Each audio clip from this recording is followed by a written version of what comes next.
हमारी पेंशन बढ़ाई जाए, लेकिन सरकार ने हमारी कम कर दी। मैक्स ग्रुप का हवलदार रैंक का आरोपी 2 में 23,800 करोड़ रुपया लौट किया था। इस चीज का इन्वेस्टिगेट किया जाए। जो भी फैसिलिटी है अफसर को दे देते हैं और जुबान को कचड़े में जैसे पूछ करके ऐसे डाल देते हैं ना कपड़ा। इस कुर्सी से हटा दो फौजी कहेंगे वो हमारों को मिलेगा। तो आज हमारे साथ यूआरस के साथ जेसीओ के साथ और धोखा क्यों है? गोली तो लगती है हमारे सीने पे। 97% जो है वो जवान है और 3% है जो अफसर है। अफसर को 70% दे दिया, अफसर को पेट्रोल पंप दे दिया, अफसर को गैस एजेंसी दे दी। जो भी फैसिलिटी है अफसर को दे देते हैं और जवान को कचड़े में जैसे पूछ करके ऐसे डाल देते हैं ना कपड़ा। ऐसे जवान के साथ ऐसा धोखा।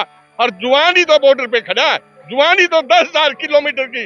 कारगिल में क्या था? कारगिल में इन्हीं जवानों ने तो सरिये बरदस्तियों में चढ़ चढ़ के हमने हिंदुस्तान को बचाया था। उस कारगिल में आज हमारी सुध नहीं ली जा रही है। यहाँ ग्रेनेड लग जाए सिर में। मुझे शर्म आ रही है देखते हुए। आज हमारी सुध नहीं ली जा रही है। मैं दर्द की बात कर रहा हूँ।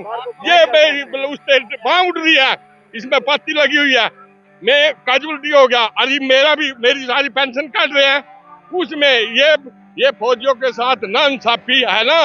ये 2024 में हमने मुंह तोड़ जवाब देना होगा। या तो आप समझ जाए। अभी मोदी को चेतावनी है, अगर मोदी सरकार अभी इन फौजियों को दे देगी जल्दी से जल्दी तो हम अपने संगठन को वापस ले लेंगे। नहीं तो वो दिन दूर नहीं है, सारे देश में वही आग जली होगी। देखा आपने पंचकुला में देखा किस तरह से लाठी चार्ज किया जा रहा है, पानी जो है उनपे बरसाया जा रहा है। और फिर आपको लग रहा है 2024 हम देख ना तो लाठी से डरते हैं हम, ना पानी से डरते हैं, ना गोली से डरते हैं। जब गोलियों में रह के चले आए, हमारे ऊपर ने गोलियां चल रही थी और जब भी वहाँ पुंछ रजौरी में गोलियों के बीच में वहाँ ड्यूटी करते थे तो आज के हम इनकी कारतूसों से, नकली कारतूसों से डर जाएंगे। हमने तो बॉर्डर पे भी मरना था और यहाँ भी मरने के लिए तैयार है। या तो सरकार हमारी मांग को मान लो, नहीं तो उनका बहुत बुरा नुकसान इस सरकार को झेलना पड़ेगा। तो मैं नहीं चाहता, मैं इसका कैंडिडेट होते हुए, इसका वर्कर होते हुए मना भी मजबूर यही नहीं केवल खिलाफ बोलना पड़ा। जय हिंद, जय भारत। मेरे लिए इस समय ये तस्वीर देखना इतना मुश्किल है जहां पर मेरे देश के बुजुर्ग और पूर्व सैनिक जिन्होंने हमारे देश को सुरक्षा दे करके यहाँ पहुँचाया है, वो आज जंतर मंतर पर अपने ही मौलिक अधिकार के लिए रोने के लिए तैयार है। इससे बुरी तस्वीर हमारे लिए नहीं हो सकती। और हम फिर बात करते हैं अमृतकाल की बात की जाती है देश में। देखिए, एक जवान की आंख चली जाती है, हाथ चला जाता है, पैर चला जाता है, उसकी तो 9,000 रुपए डिसेबिलिटी पेंशन है। वही आंख, हाथ, पैर जाता है अफसर का, उसकी 7500 रुपए है। शरीर तो एक है। ये अन्याय है। आप मीडिया से अरदास करता हूँ ये खबर मैन पेज पर लगा देना। सर बिल्कुल हमारी मैम एक चीज बताओ मैम, एक हमारी सिंपल मांग ये है कि अभी जो आरोपी 2 में 23,800 करोड़ रुपया लौट किया था, इस चीज का इन्वेस्टिगेट किया जाए कि जेसीओ को कितना मिला, एक अधिकारी को कितना मिला मैम। और एमएसपी के ऊपर जो बात की है मैम, अगर एक लेफ्टिनेंट जनरल या कोई जेसीओ द्वारा जाता तो पेट्रोल पंप है, क्या ये भेदभाव नहीं है क्या मैम? तो ये तो कम से कम इक्विवेलेंट होना चाहिए मैम। ये आरोपी कर तो दिया इन्होंने, बट उसके साथ बिल्कुल नाइंसाफी किया मैम। बिल्कुल देखिए 97 में कितना गया है? एक 3% जो ऑफिसर्स का रेशो 3% में कवर हो रहा है। ये बजट अलॉट हुआ था ये ओआरओपी का, इस बजट में से एक ह्यूज अमाउंट 3% को चला गया। 97 को अब ये क्या मिला है, ये सारे देश के सामने है। जो लगातार चाहे सर्जिकल स्ट्राइक हो, पुलवामा अटैक हो, इन सारे मामलों को कैच करते हुए लगातार ये दिखाने की कोशिश कर रहे हैं कि देखिए वर्तमान सरकार में सेना का अगर सम्मान है तो उसी सरकार नहीं, ऐसा नहीं है। ग्राउंड में ऐसा नहीं मिला है, इसको लोग छुपा रहे हैं। सही दस्तावेज पेश नहीं है। जो 97% को जो मिलना चाहिए 2.8 से शुरू होना चाहिए एमएसपी, जबकि फौज का इंट्रेंस एक है तो वो एक मानते हुए एमएसपी 2 क्यों रखी गई है? सारी इंडियन आर्मी का एक होना चाहिए, यानी कि सिर्फ वो पहले सोल्जर है, यानी कि इस देश का सिपाही है, ऑफिसर के वो तो बाद की कैटेगरी है। तो एमएसपी एक क्यों नहीं हुई है? इसको एक किया जाए। विडोज जो है, जिसके आदमी मर जाता है, उस विडोज की लायबिलिटी क्या खत्म हो जाती है? उसके लिए चीनी, उसका राशन और उसके बच्चों की सारी सेवाएं कहीं और से हो जाती है। संसद के अंदर ये तमाम बड़े बड़े मामलों पे चर्चा नहीं होती। मोदी जी आते हैं, कहते हैं एक मोदी सब पे भारी, अमृतकाल चल रहा है देश के अंदर, ये तमाम बातें क्या होती है? देखो ऐसा है, कहते हैं कि कहने और करने में जो फर्क होता है ना, जो गैप है, जैसे मैं उदाहरण देता हूँ, मैं प्रधानाचार्य रहा हूँ 15 साल, तो मैं कहता हूँ जो हम स्कूल में पढ़ाते हैं, सादा सच बोलो, गरीबों की मदद करो, मेहनत करो, गेट के बाहर सारा झूठ है। तो सिमिलरली ये जो भाषण है राजनीति खास करके, इसमें 1.1% भी सच्चाई नहीं होती, ये सिर्फ झूठे वादे होते हैं और अनपढ़ लोगों को, गरीब लोगों को, खास करके सैनिकों को बरगलाने के लिए, ठगने के लिए। जैसे जैसे इलेक्शन आते हैं, सबने देखा होगा, जब जब इलेक्शन आते हैं, ये देश है वीर जवानों का, मस्तानों का, बड़े बड़े गाने लगाते, फौजी हवा में जाते हैं, वोट दे दिए, हमें जी एक बार सरकार दे दो, हम आपका ही करेंगे। अब जब सरकार आपको दे दी, 13 बना दी, अब उसका रिजल्ट आज देखो।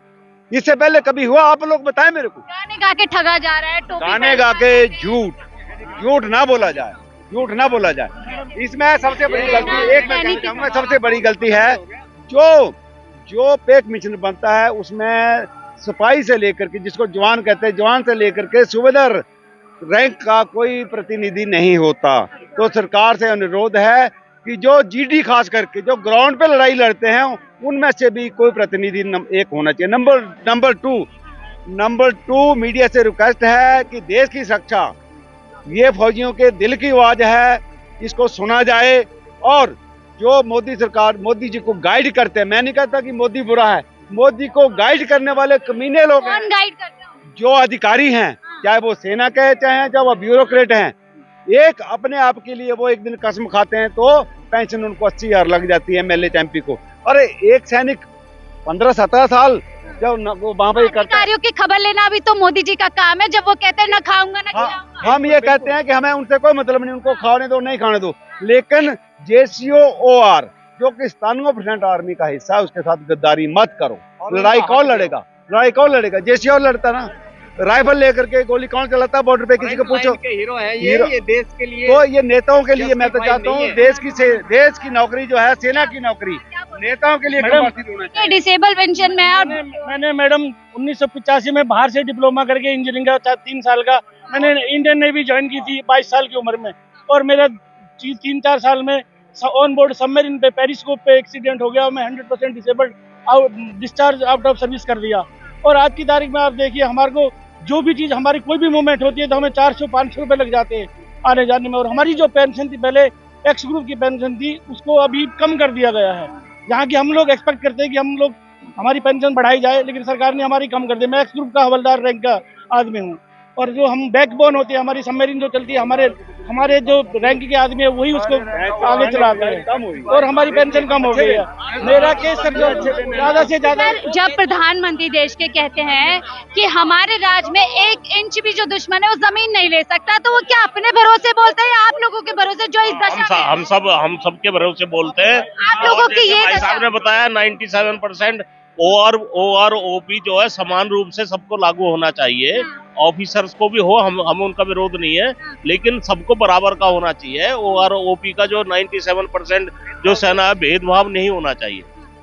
ये इन्होंने भी अपनी पूरी रिस्क लिया है जीवन में, पूरा जीवन इन्होंने पूरा डिफेंस के लिए दे दिया, देश के लिए दे दिया है, तो इनके साथ भी अन्याय नहीं होना चाहिए।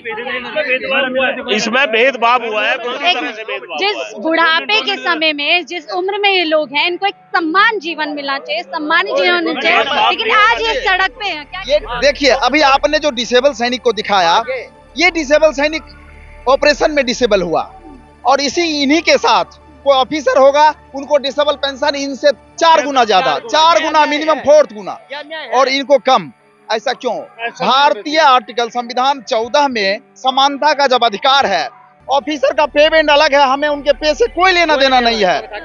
हमें जो डिसेबल हुआ, गोली लगती है तो बराबर गोली लगती है, जान दोनों की जाती है, घायल दोनों होते हैं, तो कम से कम वो जो पेंशन है वो हमें बराबर दिया जाए।